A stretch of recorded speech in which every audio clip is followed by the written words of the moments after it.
And we are live for another edition of the All Gas No Break Sports Show. I am one of your co-hosts, Nicholas Pavona, joined alongside, as always, by my co-host, Andrew Johnson. And Johnson, it is time for another football season here on the All Gas No Break Sports Show. The NFL season is just a mere couple days away from its first game of the regular season in 2025-2026. It'll be the Cowboys taking on the defending champion Philadelphia Eagles on Thursday night. Game I'm not looking forward to for obvious reasons, being a Giants fan, but nonetheless, it does mean that the NFL season is around the corner. And here on the show today, we'll be previewing this upcoming NFL season, giving our picks for division winners, our outlooks for our own teams, the Giants and Patriots as well, while also looking at teams that will make the wild card as well. Then going into our conference winners to make the Super Bowl, our Super Bowl pick, and then our Super Bowl MVP pick for the first time this year, going for preseason purposes. And then, of course, it's the week one mushing hour later on in the show. Johnson, how we feeling? I'm feeling okay. I'm not awfully confident, but I do have some confidence. I think we're better than about 15 teams in the league. But, it kind of puts us in no man's land right now. So, I don't think we're good enough to win 12, 13 games and get one of those top four win division, whatever. But I also feel like we're tanking for, the first overall pick again. So, I'm kind of in no man's land, which I don't really know how to feel. Understandable. But hey, listen, at least football's back. I guess that's a little bit of a silver lining if there is That one is for you true. this year. And, for us, another year for us doing this podcast, doing another season of the NFL. And I mentioned this in the college football podcast towards the end of the show. I felt like from the end of the season last year in February to now, not a bad overlap to where we're at now at this point in time in 2025, as now, just like that, football is back and we are ready to kick off another season in the National Football League. And as I mentioned earlier, the Eagles are the defending champions. They will look to repeat their championship this upcoming season, but there, of course, there's 31 other teams looking to make sure the Eagles do not do the case. And today we'll be previewing and looking at what these teams did in the offseason, how they look going into their respective seasons, and of course, who will win their respective divisions at the end of the day. So, Johnson, let's kick it off with the AFCs. We'll kick off with your division, where obviously it looks like the Buffalo Bills are the favorite to once again win that division. They have been on a tear the last couple of seasons, winning that division. I believe 5 straight AFC East championships for Buffalo. They're looking to make it a 6th straight championship this upcoming season.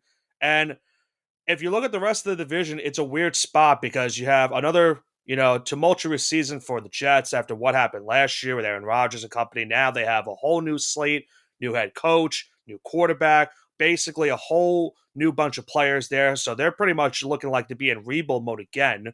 You have your Patriots, who I think are on the ups right now in terms of where they're currently positioned. A new head coach and Mike Vrabel definitely helps them as well. You added Stephon Diggs in the offseason. Travion Henderson's gotten a lot of hype this preseason. Of course, Drake May is looking to have about a big second year in the NFL. So the Patriots are a team that someone's looking out to maybe being a sleeper team as a wild card team this year. And then you have the Miami Dolphins, who are probably the one in the weirdest spot, I feel like, in the entire NFL, where there's talent on the roster, but I necessarily don't know if they are going to be a playoff team this year because a multitude of injuries have happened. Of course, the last couple of seasons, Tua, Tyreek, Jalen Waddle. Then you traded Jalen Ramsey this past offseason to the Pittsburgh Steelers. They got Minka Fitzpatrick back at the helm. But the Dolphins are definitely in a weird spot where I can't really tell if they are a playoff team or not. What are you looking forward to the most, obviously, in your division in the AFC East?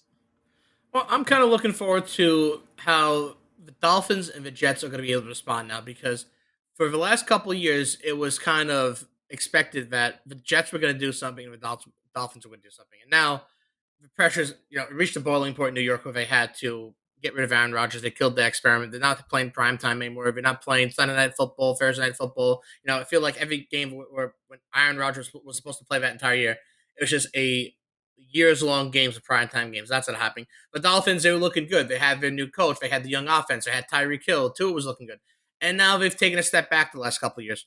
So I'm interested in seeing this, how these teams respond to the pressure. Because the Bills, they have a whole other thing, which we're going to talk about. It's the pressure of, yes, okay, Josh Allen's an MVP quarterback. Yes, he can get 40 touchdowns in a season, all all these great, amazing things, but he can't beat the Chiefs and he can't make it to the Super Bowl. So there's Right. all these mental hurdles in this division. And it feels like for the first time, New England is the team that has something to prove.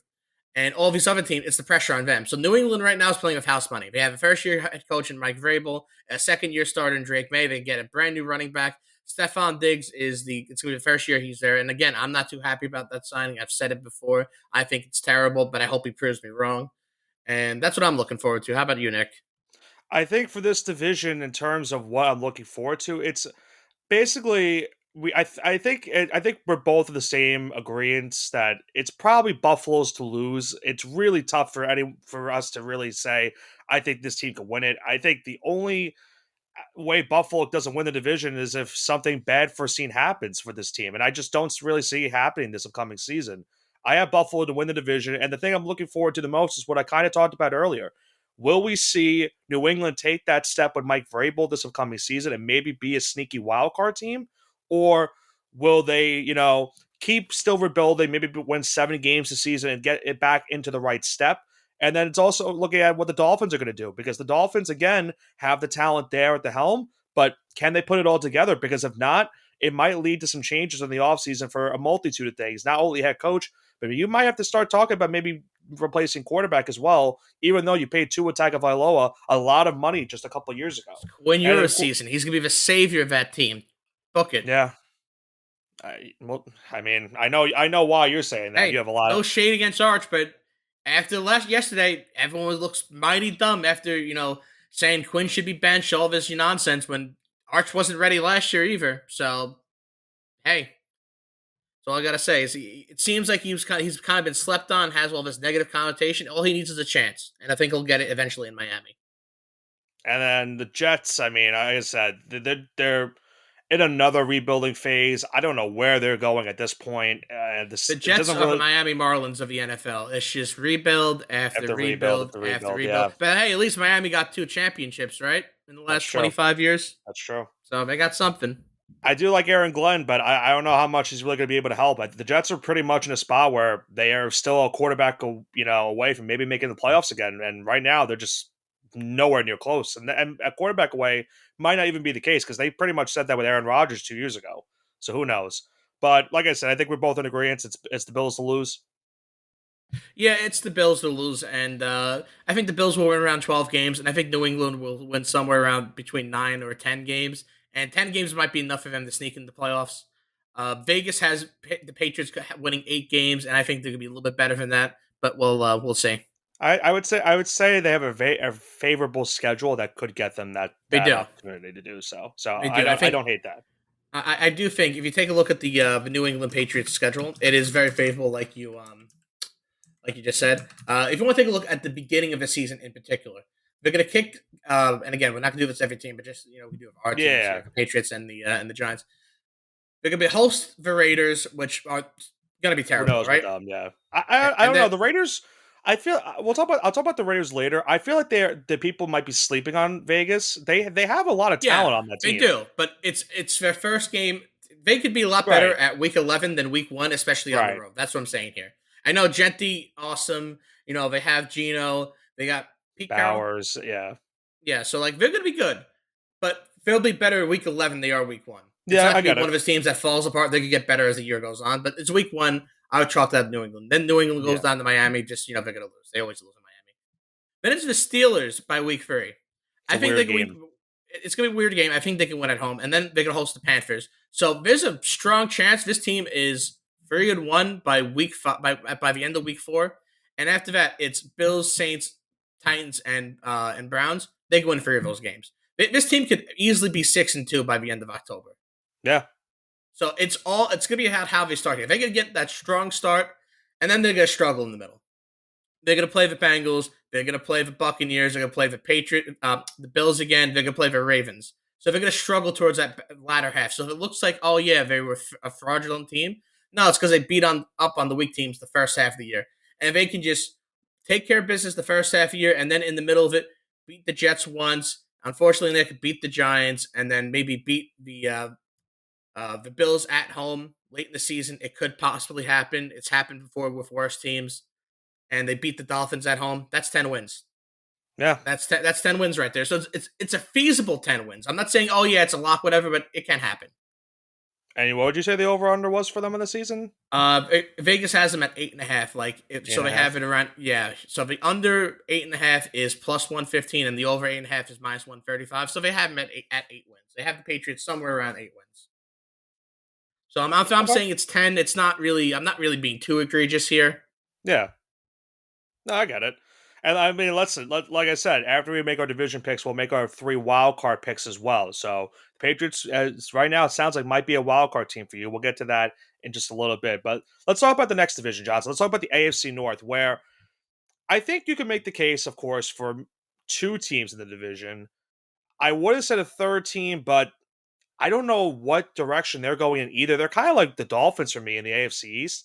And then you have the Browns. I mean, there's just nothing else to say right there. The Browns are just as much as as much as it could be fun to see Flacco play another season. I don't see where any hope is coming from Cleveland right now at this point. Um, but you look at Baltimore, of course. What happened last season in the playoffs was just a really tough way to end your season. They were a 2 point conversion away from tying the game against the Bills. Mark Andrews drops that pass. They lose by 2 in Buffalo. And they come into the season now, of course, new kicker after what happened with Justin Tucker during the offseason. And you still have Lamar Jackson, of course, an MVP candidate every single year he plays. Did have an injury concern in the preseason, but he looks to be fine and ready for week number 1. You have the Cincinnati Bengals, who were a team of the offseason in terms of contract extensions with Trey Hendrickson. They finally got an extension done, at least for just now for this upcoming season. So that is a good sign for their defense because let's face facts, their defense is not good at all. And they need Hendrickson at least to have some type of hope on that defensive line. And we know what their offense is. It's a top 5 offense in the entire NFL. Burrow, Chase Brown was a revelation last year. Jamar Chase, of course. T. Higgins, of course.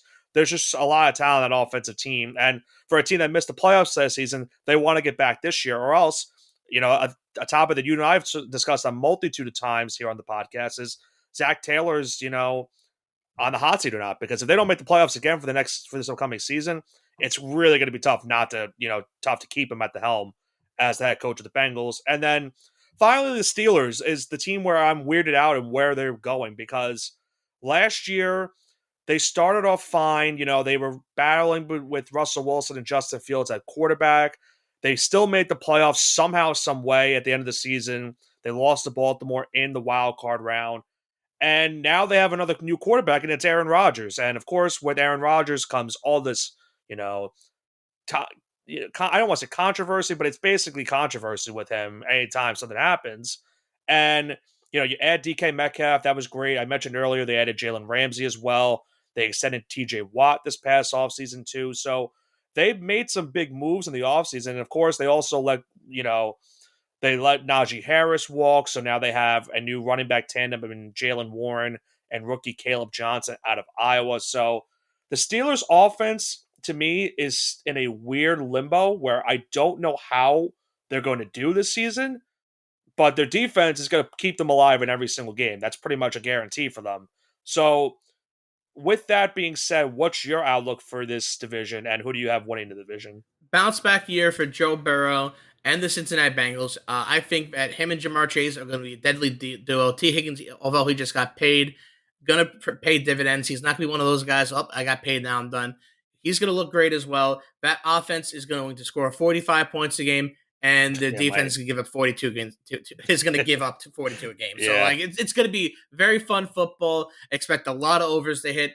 I think they win the division, but Baltimore, I think they're the better team on paper with that defense. Like you can't count out King Henry and Lamar Jackson, but Derrick Yes, of Henry's course. getting he's on the wrong side of 30 now. But Yeah. that's what concerns me a little bit. He's been very healthy, no real injury history. But give me Cincinnati for now.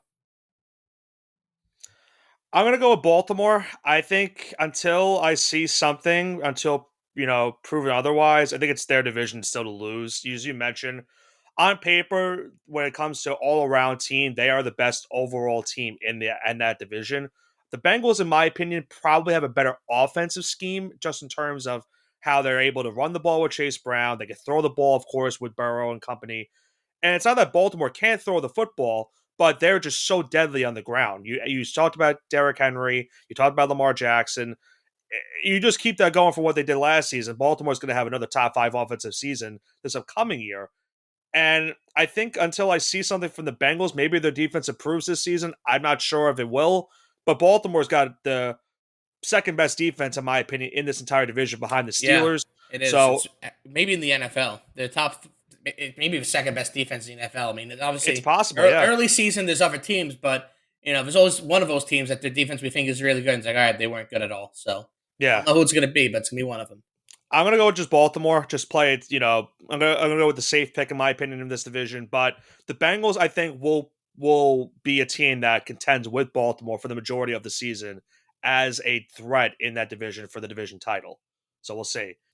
And when you look at this next division, Johnson, it's kind of weird to think about this one. Kind of, at least for me, I don't know how you feel about this one. It kind of feels wide open in the AFC South because the Texans, yes, have won this division the last 2 years, ever since CJ Stroud, of course, was drafted. But they don't feel as if they're the same team from the last 2 years. They've traded away Laramie Tunsil. You're getting back Nico Collins coming off an injury last season. Stephon Diggs walked in the offseason as well. And they're still waiting to see when Tank Dell comes back from injury. So right now, your top 2 receivers are going to be Nico Collins back from his injury, and then they got Christian Kirk from the division rival Jaguars. So the Texans are in a weird spot. The biggest thing for them, though, their defense looks to be a top 5 defense in the entire NFL right now, in my opinion. Will Anderson's been a stud since they drafted him. Derek Stingley has also looked like a stud for them as well. So they've got that going for them. I'm interested to see how their offense is going to do because last year their offensive line was already not playing great, and then they traded away their best tackle in Laramie Tunsil. So I'm curious to see what their offensive line can do. The rest of the division is also weird because you have the Jaguars, who obviously have a new head coach and Liam Cohen from the Tampa Bay Buccaneers, and of course, they drafted Travis Hunter. I mean, one of the biggest trade ups in the draft, of course, moving up a pick to get him, and the dynamic player, the Heisman Trophy winner. We'll see how much he plays on offense and defense this upcoming season. It's going to be certainly something to see because we've never really seen that in the NFL. I don't think ever. Maybe Deion Sanders did for a little bit, but not by much. And now we get to see him do it for this upcoming season, depending on how long it's going to be. The Jaguars, of course, bringing in a lot of their talent from last season, but it's going to be up to Cohen and company to try to fix that offense and try to fix Trevor Lawrence because he just hasn't really looked like the Trevor Lawrence we expected out of college. The guy that was the hyped up number 1 overall pick has just not really been there for this team, and they're starting to begin the stirring of conversations on can this guy be that franchise quarterback that they picked a couple of seasons ago. So we'll see what happens with Jacksonville. The Colts, what can you say about their offseason, Johnson? I mean, Anthony They Richardson. won the offseason. They got Daniel Jones. Yeah. Big winners. Daniel Jones going to be starring for the upcoming season for the Colts. I will say I was kind of surprised that they made this move. I don't really know where you go from here if you're Anthony Richardson because you were highly drafted. You had the incident last year where you took yourself off the field because you retired. You were pretty much up and down the entirety of the season, and everyone knew he was going to be a project coming out of the draft. And unfortunately, it hasn't worked so far. And now Shane Steichen and the company, they're in a spot where their jobs are kind of on the line this upcoming season. So they're going to try to go with Daniel Jones for the season. I guess the only thing going for them is that they could still win this division just because of how, in my opinion, wide open it is. And I think it really is going to come down to can Jonathan Taylor, continue his dominance these last couple seasons? Can Daniel Jones really get the most out of this receiving core that is still pretty relatively young? You still have Michael Pittman there. You're trying to get guys like Adonai Mitchell and Alec Pierce, and just to note, involved in that offense as well. Josh Downs, of course, too. And they also drafted Tyler Warren from Penn State, who I thought was the best tight end in the entire country last season. And their defense could still do work that could help them maybe win this division. And then the Titans, of course, number 1 overall pick, Cam Ward, now gets a start for this team up this season. It really can't get much worse for this team after what happened last year, winning just 2 games. You're hoping that Cam Ward is the face of the franchise and can be that next stepping stone for this team to get back into playoff contention for Brian Callahan and company, they pretty much have to figure out, can Cam Ward be that guy? Because of course he's had that big story where he, started off as a zero-star prospect from Incarnate Word, got all the way up to Washington State, then transferred to Miami, and then became the number one overall pick in just pretty much a season's tale after what he did with the Hurricanes last season. So, with all of that being said, who do you have winning the AFC South coming up this season?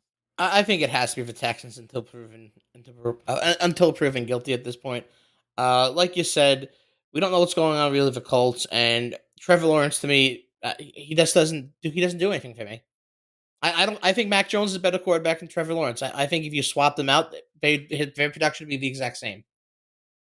I really don't think he's this godsend of a quarterback that he was in Clemson, which is surprising because I don't know where the disconnect has been. But he's still young, he still has time, and this could be the year they all turn around. If that's it, then that's great. But right now, I have the Texans until proven guilty. I'm going to go with a surprise. I'm going to pick the Jacksonville Jaguars to win the AFC South this upcoming season. I'm going to base this off of what I saw Liam Cohen did last season for the Tampa Bay Buccaneers offense, where he utilized his running backs in a pass catching type of role, and then they were very productive as well with the receivers. If they can get the most out of Trevor Lawrence this upcoming season, you get guys like ETN and Tank Bigsby to note in that backfield. You get them back to where they were hoping for them to be the last couple seasons. If you get them to a higher standard this upcoming season, that will go a long way. And then, of course, you look at the receiving core. It's not a bad receiving core. I forgot to mention Brian Thomas Jr. and how could I forget about what he did this past season just as a rookie. Now you bring him back for year two with this guy, Liam Cohen, who did a lot of good numbers for the passing game for the Buccaneers offensive style last year. You bring in Travis Hunter. You're hoping that can help as well, too. I think, as crazy as it sounds, I think the Jaguars could be a sneaky, decent team this upcoming season. So I have them to win the AFC South for the upcoming year. That is an interesting take. It's not far fetched because, like I said, this division really isn't that great. I mean, I'm going to bank on CJ Stroud coming back. I think he's going to be a lot better. And again, with Trevor Lawrence, I just don't know. To me, it's a big. No, I get it. I'm going to go with the known over the unknown, but I could definitely see him easily win this division. I can see the winner of this division winning 9 games. So yeah, it's very possible this could be a division where a team wins. I might even say 8 games. You might go 8-9. That might be enough. 8-9 pride. Yeah, it might be enough. But let's round off our division talk in the AFC with the AFC West. Of course, the Kansas City Chiefs had another AFC West division title last year, but obviously did not end the season the way they had hoped for. They got pretty much ran out of the entire stadium by the Philadelphia Eagles in that Super Bowl. And a big offseason for them. They have pretty much changed their entire offensive line. They still bring back a lot of talent from last season. They just found out Rashee Rice is going to be suspended for the first 6 games of the season. But after week 7, they will have him back because they do have a bye week in between that as well. So they do get him back during the second half of the season. You bring back Xavier Worthy, of course. And of course, you know, Travis Kelce, could this be the last year for him? We know what's going on off the field for Travis Kelce. I don't really think I need to go into words with that. But if Kelce is back to old Kelce, I mean, the Chiefs could be in a prime territory to once again win the AFC West and maybe once again go back to the Super Bowl. But I will say this division has gotten better in the last couple of seasons, and especially what's happened this offseason. Let's go to the next team, the Denver Broncos. Monster year for them last year, considering that this was a team that was projected to potentially picking in the top 5 of the NFL draft going into last season. They finished as the last wild card in the AFC. Bo Nix was a revelation for them in the second half of the season. Cortland Sutton did some great numbers for them as well. And, you know, you go into this next upcoming season, you're bringing in guys like I try to remember. J.K. Dobbins, I almost mixed up with Javonte Williams for a second, who was their former running back. But they bring in J.K. Dobbins, who did some pretty good numbers with the Chargers last season. He'll be competing with rookie R.J. Harvey out of UCF for the starting running back role there. Their defense is also really, really solid. They could be a top 5 defense upcoming this season. So the Broncos are in a pretty good spot. They could once again maybe potentially make the playoffs this season. However, another team in the division, the Los Angeles Chargers, have some words to say for that. But keep in mind, the Chargers are in a bit of a rough spot right now after what happened during the preseason. They, of course, lost their star tackle, Rashawn Slater. He is out for the entire season with his injury that he sustained. So that's a big loss for this Chargers offensive line unit going into this upcoming season. They do, of course, bring back Justin Herbert. They bring in Najee Harris from the Pittsburgh Steelers. He'll be competing with rookie Omarion Hampton for the starting running back role in LA. Of course, you bring back Keenan Allen, the veteran. He'll be the number 2 wide receiver more than likely after Ladd McConkey. And their defense is going to be probably the question mark for them right now coming into the season, but still a good enough unit that they could make the playoffs once again. And of course, when you have Jim Harbaugh as your head coach, your defense, you still tend to, be fine having him as your head coach because he knows a lot of good defensive schemes to get your defense in the right place. And then the team that you mentioned earlier on, the Las Vegas Raiders, a interesting team to say the least because of what they did in the offseason. New head coach Pete Carroll, he's back in head coaching after a 1-year hiatus from Seattle. He's now the head coach. You bring in Chip Kelly to become the offensive coordinator for this team. So could be seeing a little bit of an offensive style, a college offensive type of playbook for the Raiders this season. You bring in Geno Smith, and that's trade with the Seahawks as well. So he's now the starting quarterback for this team, and a significant upgrade from what they had last season with Gardner Minshew and Aiden O'Connell. You mentioned Ashton Genty earlier on. Of course, is going to be a preseason favorite to win Offensive Rookie of the Year, but for what he did last season with Boise State, it shows why he was taken highly in the NFL draft. There is a lot of hype behind Ashton Genty going into the season, and if you need any further proof, look what happened to Boise State in the most recent game of college football. It was not a pretty sight. You look at their offensive receivers as well.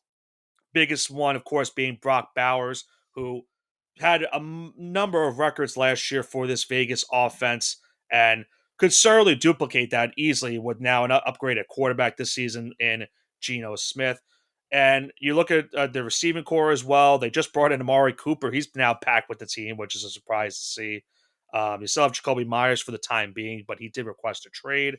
Their offensive line is probably the biggest concern. After Colton Miller, it's really, really a who's who of who's going to step up for this team.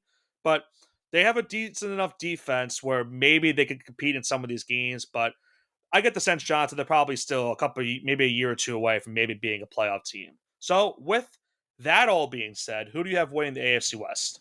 It's the Chiefs, unfortunately, until proven guilty. And I have a couple things to do want to talk I'm about with this you on team. that as well, but go ahead. Not just the Chiefs, but I want to talk about the Broncos and the Chargers as well. And Bo Nix was a guy that was really talked about as a potential future giant back in 2019 after that first season he had with Auburn. Yep. I actually had the pleasure of watching Bo Nix play live in college. I saw him versus Texas A&M, and I think it was week maybe 11 or week 10 back in 2021. I was in the stadium, had 110,000 people there. It was a great game.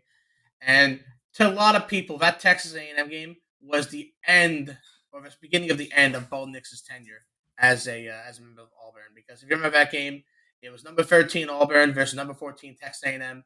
It was a national game. It was on CBS. 110,000 people there, and they lay a goose egg. They get one field goal. Bo Nix put in an absolute box defensively. He couldn't do anything. They couldn't run the football. They couldn't pass.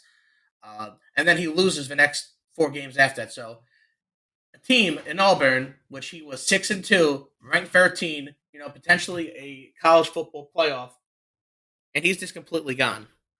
Now, no one could have ever believed what would happen maybe a couple of years after that, what he did at Oregon, because to a lot of people, that was the window shutting on him becoming an NFL QB.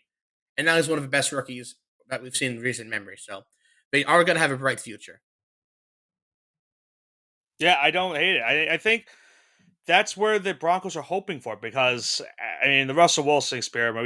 We spoke about that so many times. I mean that didn't work, and as a Giants fan, I'm definitely concerned that with him now being my quarterback. We'll get to that in just a couple of minutes, but yeah, the Broncos have an interesting upcoming season because we always talk about quarterbacks. In their second season, do you have that sophomore slump? Is it going to happen? I don't know, but I think for Denver, I think you're in a spot where you have to feel this is probably the most confident you've felt since you had Peyton Manning at your quarterback. So Denver is in a good position right now, I think, to be competing with the Chiefs as a division title winner. Certainly in contention to play in the playoffs once again this upcoming season.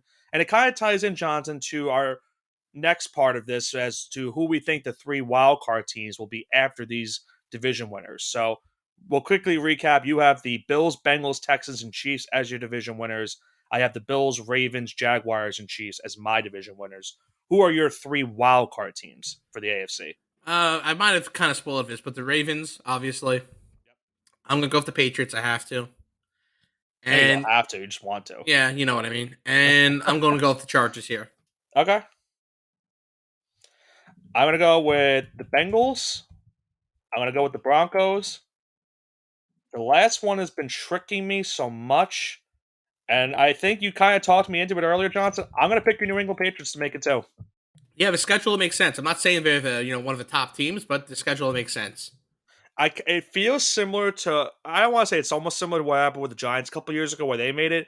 But what that happened that season was the Giants had a favorable schedule to where I was saying, I can see a 7-win team. If they make the playoffs, that's great, but I'm not going to guarantee they make the playoffs. And then they make the playoffs, and they actually won a playoff game out of that too. So I could see that happening for New England because you have a favorable schedule. You're hoping for 7 wins, obviously, but you could expect maybe more than 7 wins because there's favorable games in that schedule, and it might just lead to a wild card berth. I'm not sold on the Chargers after the Rashawn Slater injury. I think that's really going to hurt them this season. And I'm concerned about the Texans' offensive line struggles too, because you already had struggles as it was last season, and now you traded away Tunsil. I really don't know why they did that. And it was kind of much, picking between the Steelers and the Patriots at the end of the day for me. And I trust the Patriots more this upcoming season than the Steelers. I just don't have faith right now in that team. But don't worry, they're going to finish 9-8 as they usually do. That's how I see that happening. So that is our picks for the AFC. The wild cards for me: Bengals, Broncos, Patriots. You have Ravens, Chargers, Patriots. Now, Johnson, let's move on to the NFC, and we'll start off with the NFC East. Now, of course, the Philadelphia Eagles are the team to look like once again beat in that division, the reigning Super Bowl champions. They really didn't really have to make much offseason moves. They pretty much brought everyone back from last year's Super Bowl team. Saquon Barkley was a monster for them last season, as much as that hurts to say. You have A.J. Brown, you have Devonta Smith, your offensive line, without Jason Kelsey, is still one of the best offensive lines, if not the best offensive line in football. Jalen Carter was a great defensive, player for that team last season on the defensive line. We saw what Cooper DeJean did in the Super Bowl in that secondary. So all around and all front, the Eagles looked like once again the team to beat. Now, the team that probably will give them the most contention for the division is probably the Washington Commanders, who had a magical season last year with Jaden Daniels at rookie. He got them all the way into the NFC Championship game. They lost that game, of course, to the Eagles. But you come into this season where, of course, you're bringing back Terry McLaurin, who just recently signed his contract extension. A monster get for that team, considering what happened with Terry and Jaden last year. They were a great duo for that team last season. And then you add Deebo Samuel, who, if he can go back to his old San Francisco 49ers days, that's a great 1-2 tandem at the wide receiver core for this Washington team. Their defense is going to be the talk of the season, where are they going to play good enough to get them some wins, or will this defense maybe have kind of a second year hangover from last year and maybe falter from what happened last season and potentially cost them a playoff spot, in my opinion, because I think their defense is still a little bit 50-50 for me. The final two teams in this division, I mean, I think we have to talk. We haven't talked about a specific trade that hasn't happened yet, and I think now is time for that to happen, because the Dallas Cowboys, as if it wasn't bad enough going into the season, because we knew last year they missed, the last year was not a great year for them, and you go into this upcoming offseason, the biggest talk, of course, was, can we bring back Michael Parsons? Are we going to sign Michael Parsons? Oh, looks like we're going to bring him back. Oh, maybe not, because we haven't talked to his agent. And all this happening, nothing went down. It was a week before the season. This just happened a couple of days ago. And lo and behold, probably a shocking deal, probably one of the more shocking deals we've seen in recent memory. He gets traded from the Cowboys to a team that has beaten up on the Cowboys in the playoffs the last 2 decades in the Green Bay Packers.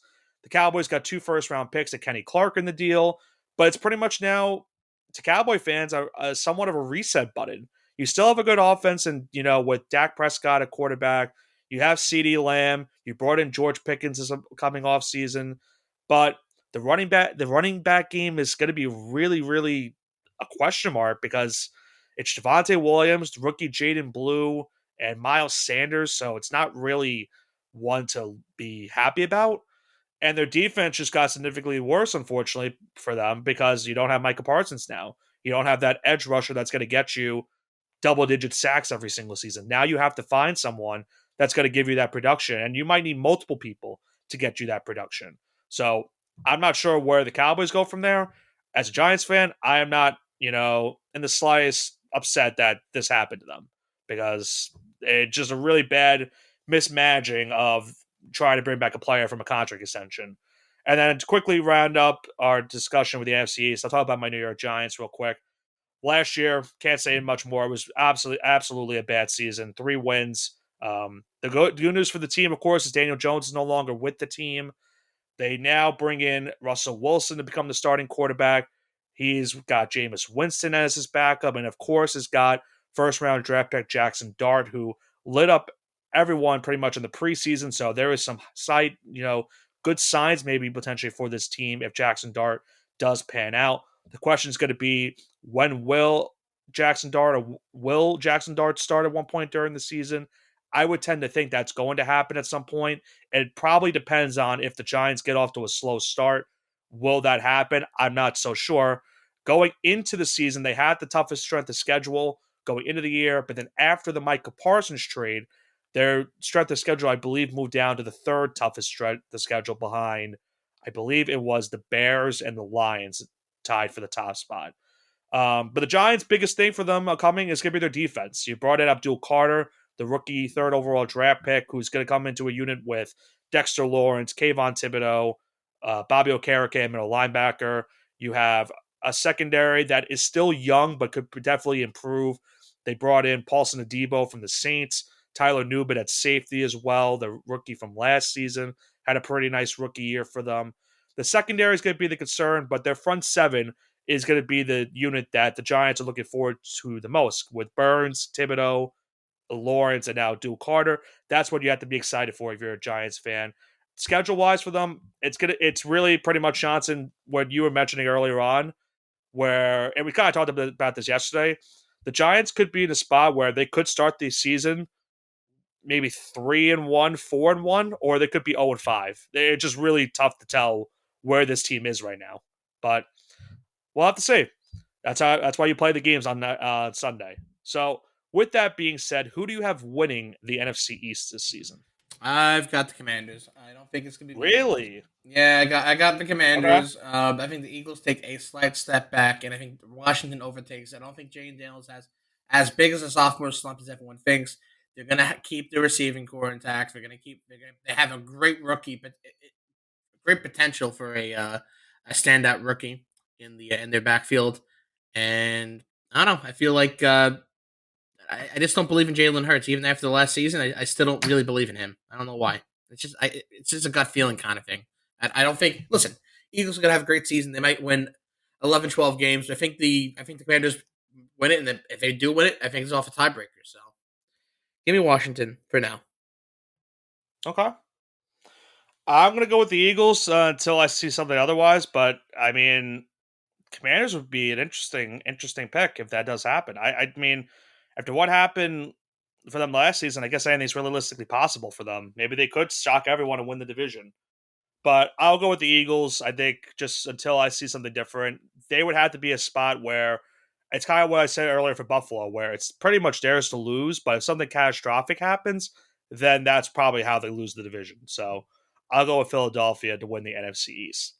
Going in now to the NFC North, of course, we just talked about the Micah Parsons deal. He now is on the Green Bay Packers, who, of course, bring back Jordan Love. He does have a hand-ish injury going into the season, but that's on his non-throwing hand. So we'll see if that plays a factor for him this year. Josh Jacobs had a really good season for them last season. They finally drafted a wide receiver in the first round, that being Matthew Golden. He goes into a wide receiving core with Jaden Reed and Christian Watson, just to name a few from that receiving core. Their defense now significantly improves now with this Micah Parsons deal. So the Packers certainly are trying to compete with last year's division champion, the Detroit Lions, at the helm. The Lions bringing back Aiden Hutchinson certainly will help them because them losing him at the end of the season or the midway point of the season last year was a big reason why they lost in the playoffs to the Commanders in the fashion they did. Their defense just really did not look the same after he got injured. Getting him back is certainly going to help. Now, keep in mind, the biggest story for them this season was, of course, losing their two coordinators, and Ben Johnson and Aaron Glenn. We'll talk about Ben Johnson in just a few moments, but that's going to be the story for them is going to be, can this team still do good enough, can still be good enough with these coordinators now gone? Did they make the coordinators look good, or did the coordinators make them look the way that they were the last couple of seasons? So that's something to look for Detroit. But Goff, Gibbs, Montgomery, Amon-Ra, Jameson Williams, Laporta, their offense alone right there is going to be a top 5 offense, it looks like, potentially this season. And then bringing back Hutchinson should help them in the pass rush department. The last two teams in the division, you have the Minnesota Vikings, who have a weird scenario where they are, in my opinion, a 50-50 team because you have J.J. McCarthy now finally the full-time starter after him getting injured in last season's preseason game, week 1. They had to start Sam Darnold the whole season. He got them into the playoffs, but they got pretty much run out of the stadium as well in their playoff matchup last season. So now McCarthy becomes a starter after Darnold left in the offseason. And we don't necessarily know what he's going to be because we really haven't seen too much from him after his injury last season and really just a couple preseason games in action. So he's the biggest what-if scenario in that entire division, that's for sure, in my opinion. But I think, you bring back Justin Jefferson, and you'll obviously not have Jordan Addison for the first 3 weeks of the season with the suspension. Aaron Jones should help a little bit in the running back department. You have Hawkins at a tight end. Their defense should be good enough to help them win games as well.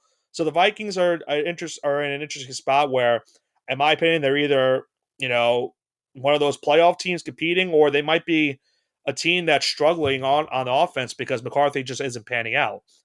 And then, Johnson, it's, of course, the team, the biggest what-if team maybe in all of football, the Chicago Bears.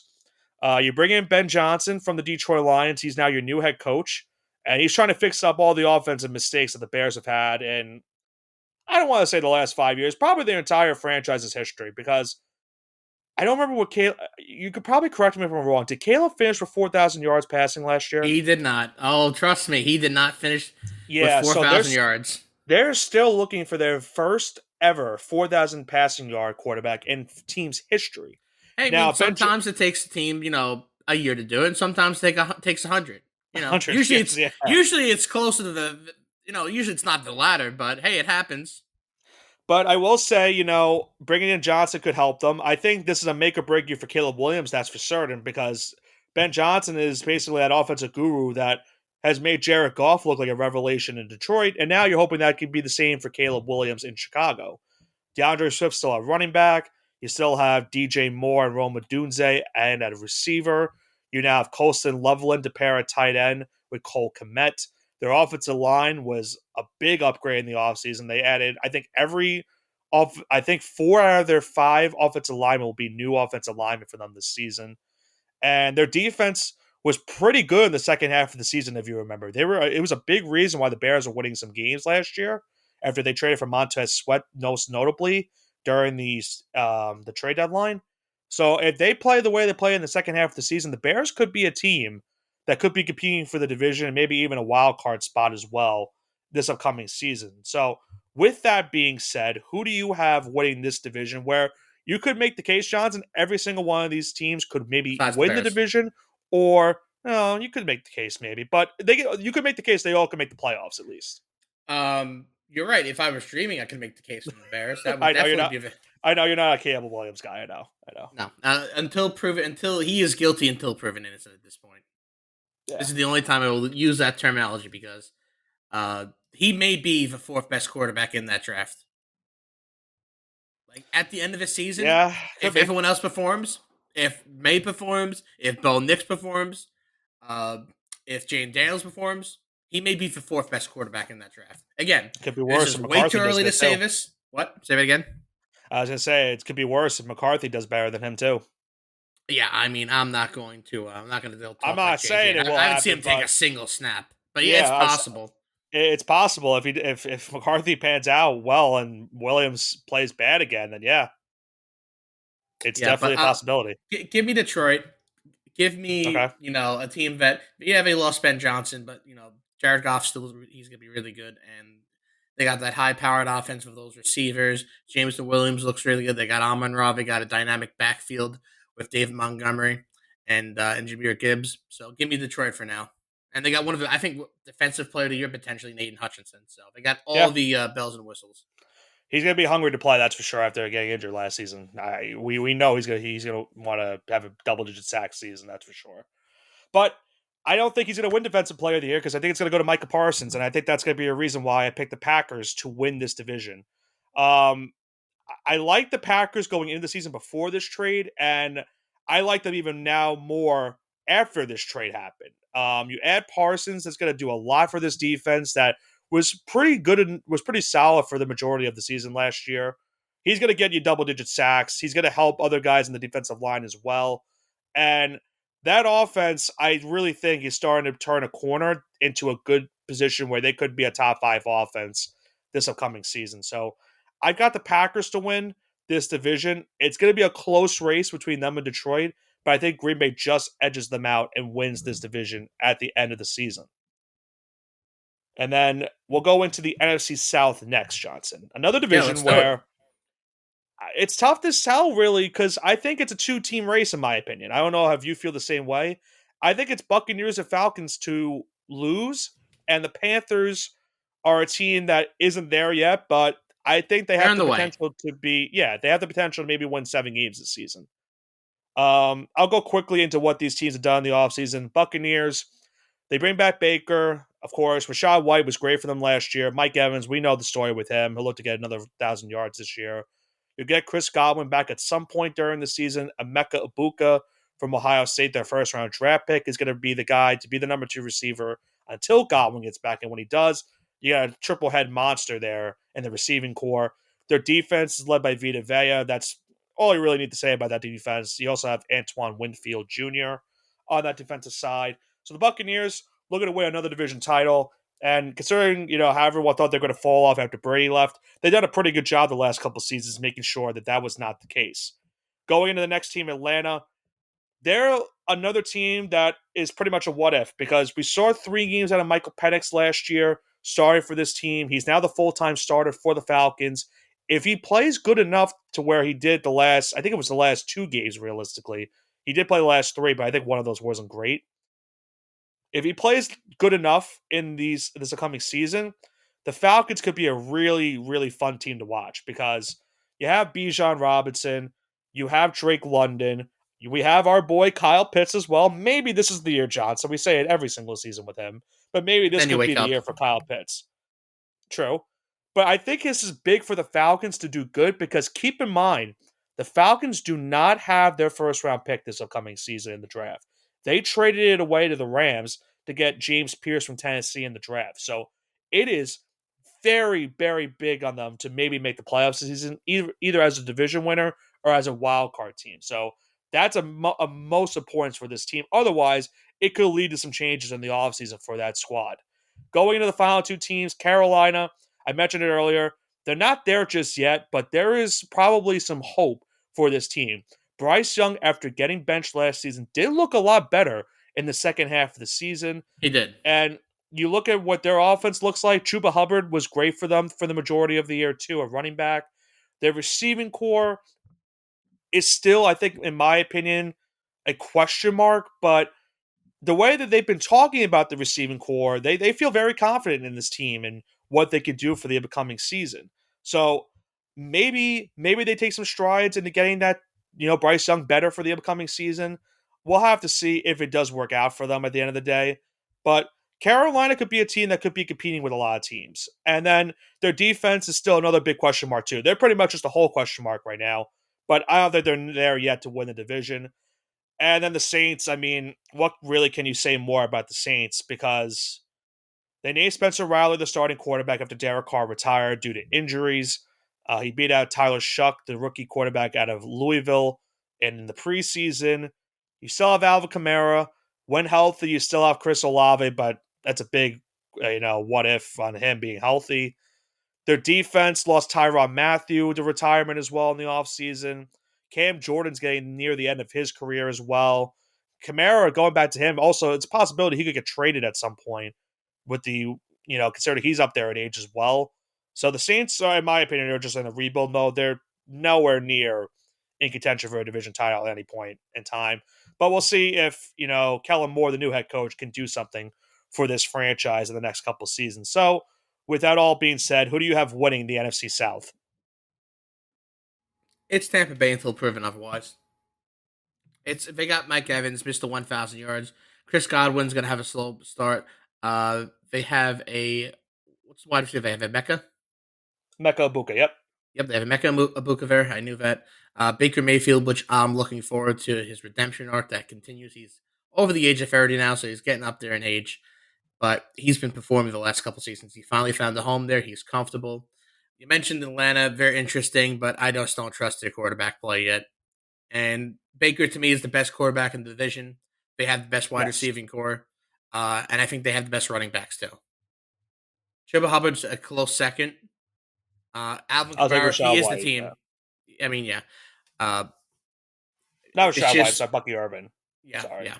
I probably said Rashad White earlier, too. I meant to say Bucky Irving. I know what you meant. But Alvin Yeah. Kamara I think he's the most talented running back, but he's just not going to get that production because he's going to be Mr. Check Down. He's going to be Mr.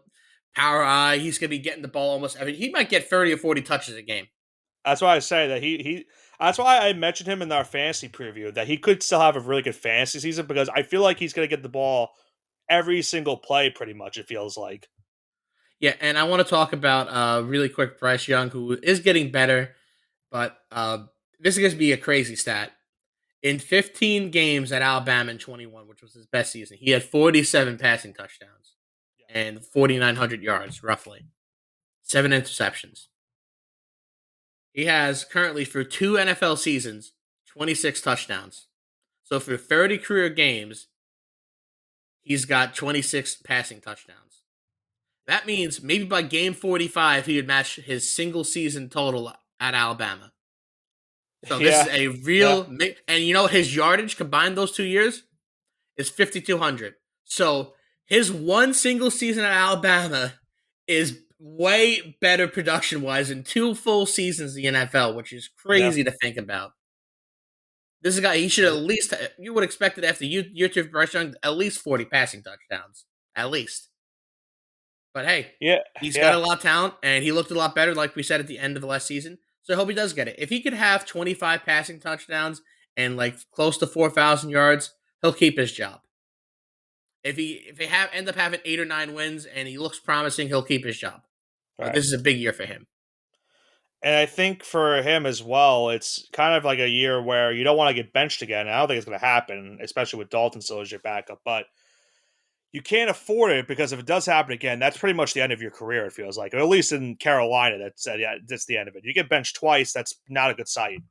I don't think that's going to happen. You obviously hope that doesn't happen for his sake, but it's kind of like what we mentioned earlier on with Trevor Lawrence and guys like that, where it's make or break for him this season. He has to keep improving what he did last season in order to keep his job and show that he could be a reliable quarterback in the NFL for the next 5 to 10 years. So it's a big year upcoming for him this season, hopefully.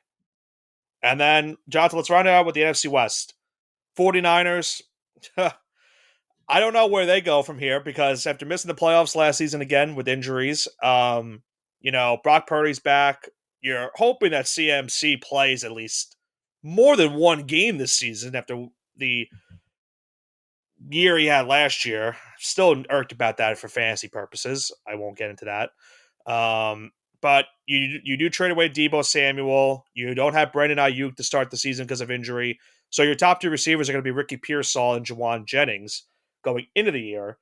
And your defense still looks pretty good on paper. I mean, that's probably the best thing going for the 49ers if they want to have a chance to win this division once again and get back to the playoffs after missing it last year. But I think the biggest threat for them in a couple of seasons is probably going to be the Los Angeles Rams, who do have injury concerns at quarterback with Matthew Stafford, but it looks to be he's going to be okay going into the season.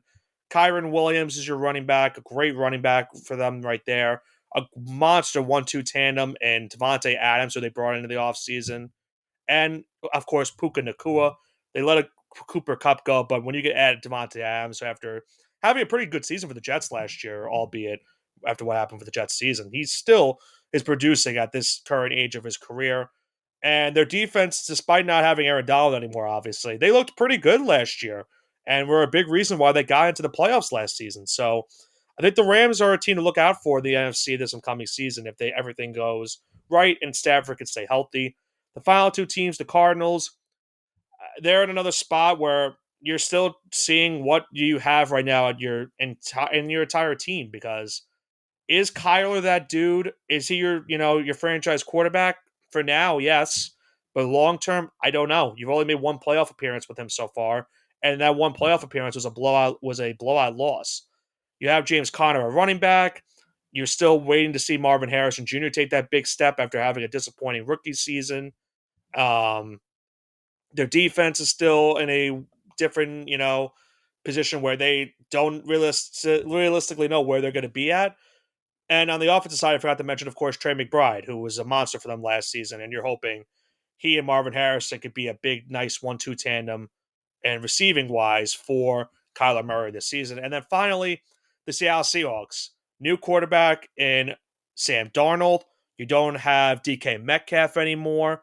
You don't have Tyler Lockett anymore at receiver. You now are replacing them. Of course, you still have JSN, who's going to be now that go-to guy at the receiving core.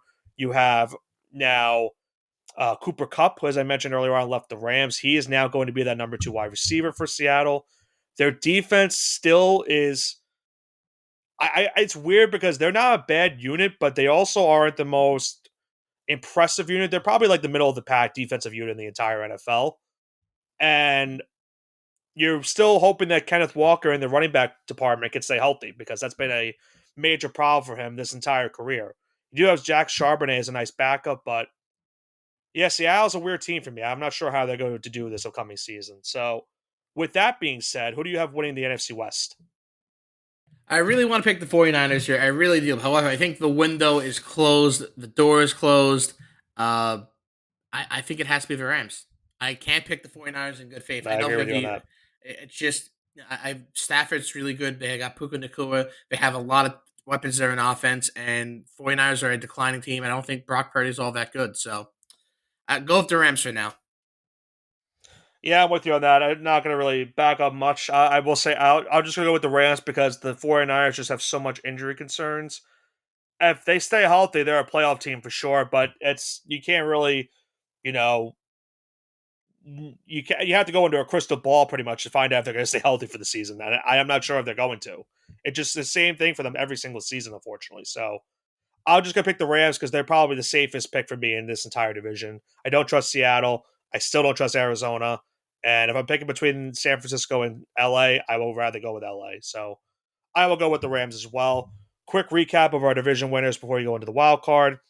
We have we have the Eagles, Packers, Buccaneers, and Rams are my picks. For you, it's Commanders, Lions, Buccaneers, and Rams for your picks. What about the wild card? Who do you have as your 3 teams? Green Bay, Eagles, and the 49ers. Green Bay.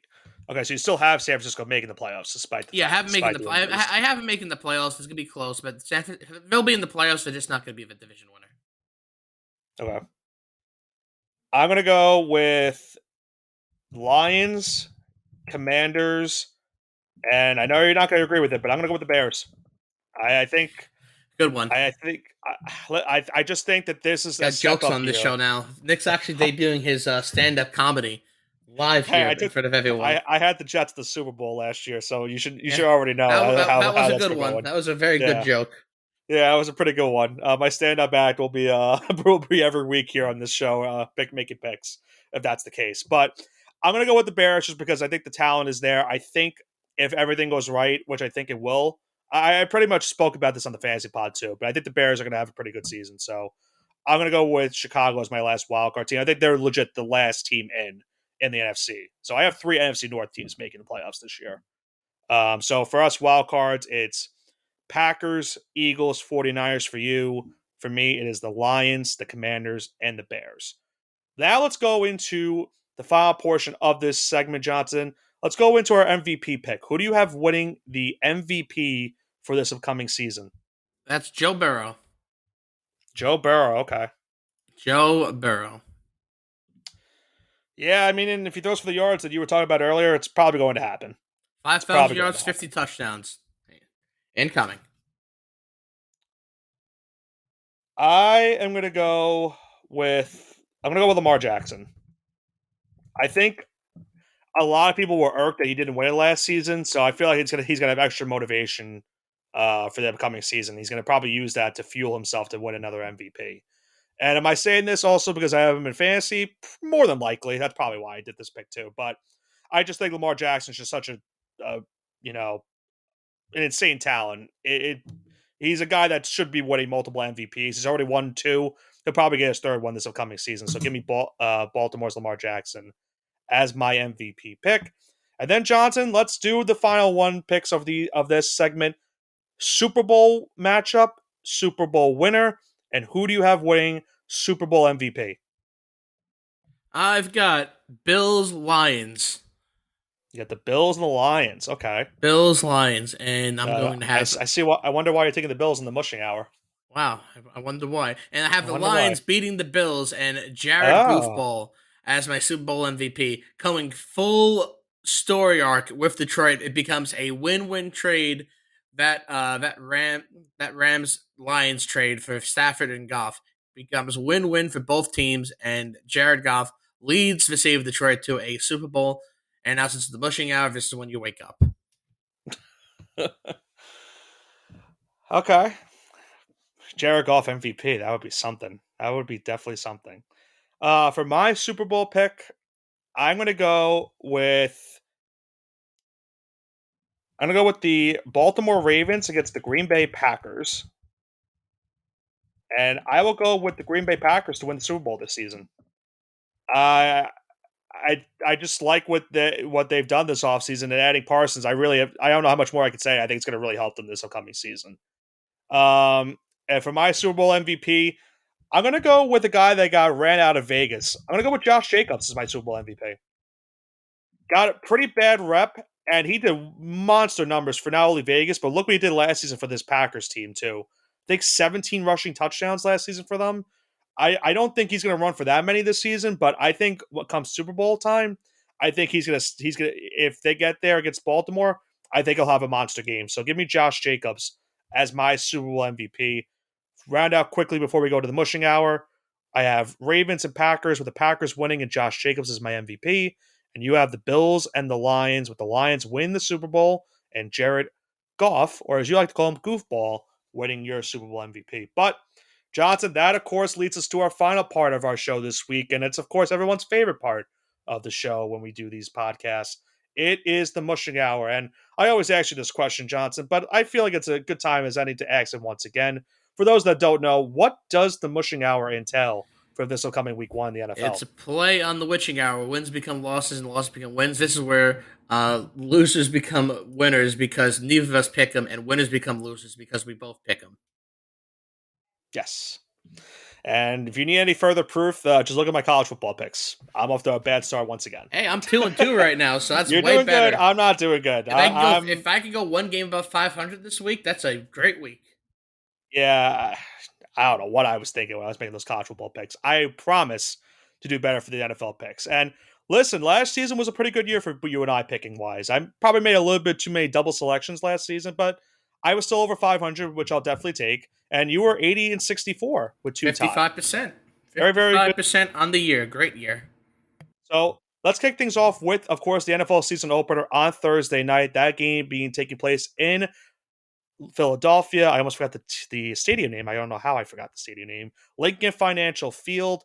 It is Cowboys and Eagles to kick off the season. The Eagles, a 7.5 point favorite, over under 46.5 for this game. Give me Eagles minus 7.5 here. I don't think this is going to be a contest at this point. Micah Parsons is in Green Bay now. He got that big paycheck, which he's only making an extra 900K a year to live in Green Bay because of the taxes in the state. I think his So yeah, salary base is like 61 mil this season. yeah, but after taxes is like the same thing as Dallas, I which is the know. craziest part. I know. So he went all the way up north, obviously to a way better organization in Green Bay, but all the way up north for 900K. I don't know if I would have done that, but who knows? Hmm. Hey, money talks. At the end of the day, money talks. I'm gonna go. I'm gonna go pick the same thing. I'm gonna go with Eagles minus 7.5. It's more of the fact that the Cowboys got worse with that trade, and the Eagles are right now one of the best teams in the NFL, unfortunately for me. But if I'm gonna mush the Eagles in Week 1, I guess so be it. Let's see if it works. So give me Eagles minus 7.5 in that game. What's our next game, Johnson? We have the Chiefs versus the Chargers Friday night in Brazil. Chiefs are 3.5 point favorites. 44.5 is the slated over under. I'm going to take in Chargers plus 3.5 here. I think they'll cover. These games are always close for whatever reason. It seems like the Chargers always cover but never win. So it could be Chargers plus 3.5. Yeah, and you know my stance on 3.5 That's a over great line. That's a spread. great line for the It is underdog. because this probably will end in a field goal. This probably will end in a field goal game. But if I'm gonna base this off what I saw last year. If you remember correctly, what happened in last year's Brazil game, which was the Packers and the Eagles, the field conditions were not great. So that is definitely going to be a concern for this game. I think. I I'm probably not going to pick the winner of this game. I think I'm going to stay away from spread and everything. I'm going to look towards the over under in this game. 44 and a half. I think I'm going to lean towards the under. I think we saw a lot of points scored last year. Those were two teams that have better offenses, in my opinion, than the two teams that are playing in this game. I could see this being a 17-14 final with one of these teams kicking a last second field goal. So I'm going to go with the under in this Brazil game. I don't expect the field conditions to be great once again, unfortunately, for this one. But we'll see. Maybe it is a good game on Friday night in Brazil.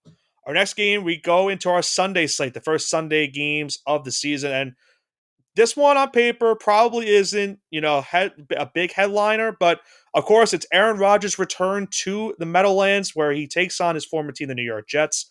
Steelers and Jets, Justin Fields takes on his former team, the Pittsburgh Steelers. Steelers on the road, a 2.5 point favorite.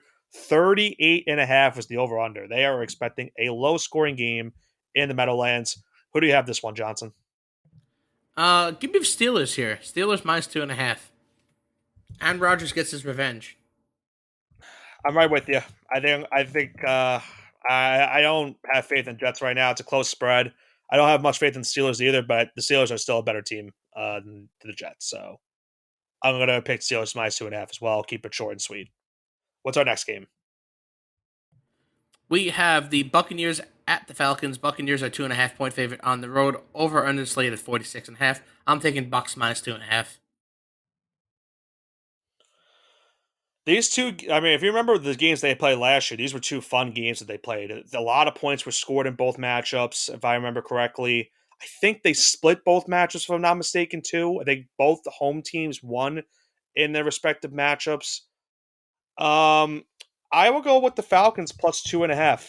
I think it's going to be a similar scenario this season where these two teams probably just split their home and home matchups. And I could see this being an offensive shootout. I'll stay away from taking the over in this game. It is a lot of points, but I do think this could be a very high scoring game. There's so many offensive players, good talent from both sides. But I'm going to go with the Falcons plus 2.5. I do think they can win this game outright in this big, highly contested divisional rivalry in week number 1. Our next matchup, we have the Houston Texans going on the road to take on the Los Angeles Rams. The Rams, a 2.5 point favorite, over under 43.5. Rams minus 2.5. I think Yep. this is an easy one. They're at home and they have a better team, and that's way too close of a spread for against the Texans. So Yeah, that's what I'm taking. I could see this being another low scoring game too, because I think these are two of the best defenses in the entire league. Definitely two top 10 defenses. I'm gonna go with the Rams in this one because I think unfortunately for the Texans face, sake, they don't have the offense compared to the Rams. There's not a lot of receiving options outside of Nico Collins, and the running game is just better in Los Angeles compared to Houston. So give me the Rams in that game, -2.5. What's our next matchup? We have Lions versus Packers. Lions on the road going into Green Bay. Uh, really great matchup here. Packers are at home, -2.5 favorites, and over under slate at 46.5. I'm taking the Lions plus 2.5. I think they're going to win this game. I might as well go with the Packers since I picked them in the Super Bowl, right? Yeah, you I'm have gonna to. I go. picked the Lions, so Yeah, yeah. It's our Super Bowl picks. Funny enough, I didn't even notice that. It's our Super Bowl picks in week number one. I will go with the Green Bay Packers -2.5. This game is pretty much. It could literally be a coin flip. I think it's just that close. They're just two evenly matched teams in my opinion. So I'll go with Green Bay -2.5. It's probably going to come down to a last second field goal between these two as well. So I'll take the Packers. How about this matchup, though, on Sunday Night Football, Johnson? Ravens at the Bills, a rematch from last year's playoffs. These two teams always put up some fun matchups every single time they play. It's in Orchard Park. The Bills are a 1.5 point favorite, 51.5, the over under for this game. I think I have to pick the Bills. However, taking Ravens plus 1.5. Okay. I just a gut feeling here that the Ravens are gonna win this match on the road. So give me Ravens plus 1.5. I will go with Buffalo. I'm going to go with Bills -1.5. It's another coin toss game, honestly. It's probably going to be another game that ends up. There's probably going to be a lot of these games that end in a last second field goal, the way it looks like it's going to be. But I think Buffalo, for me right now, I feel like every time Baltimore goes into Buffalo, bad things happen. So I'm going to continue with the trend and I'll just take the Bills to win this game. But it's going to be a great game regardless. I'm looking forward to this game, probably out of all the games this coming weekend in the NFL. And then, of course, Johnson, we have one final game on Monday night. What do we got?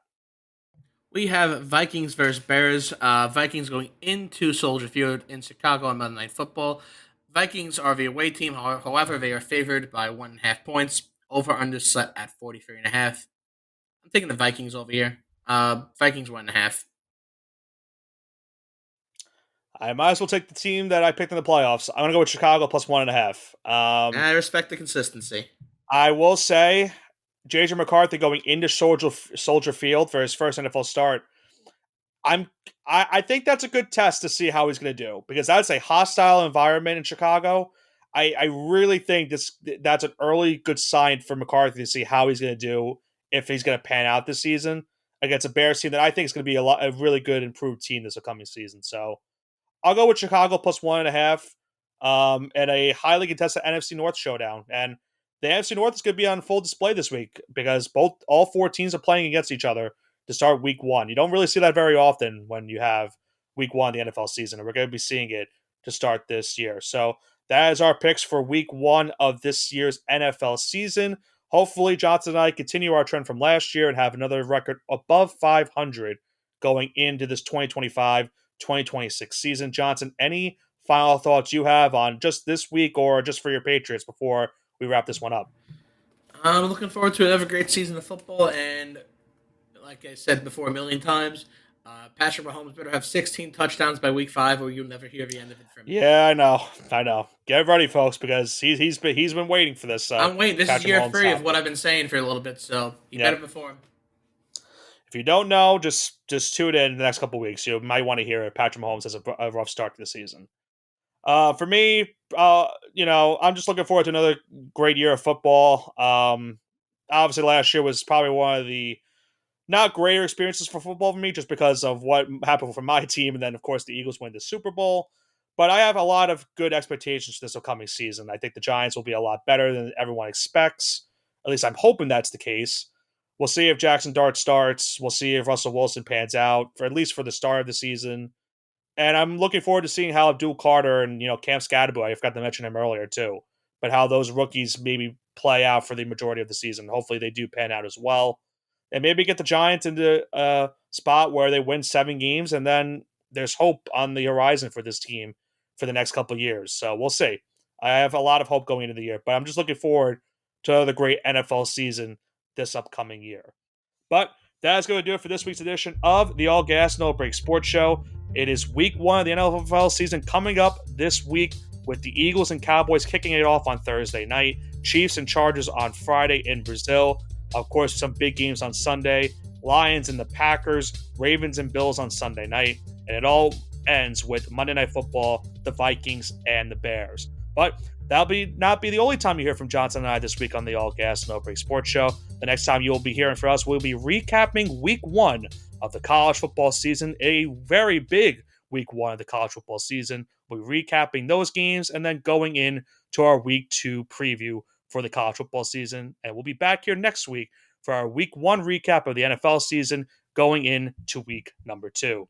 This has been Nicholas Pavona, joined alongside, as always, by my co-host, Andrew Johnson, for the All Gas No Break Sports Show. Have a great rest of your week and enjoy your NFL Week 1.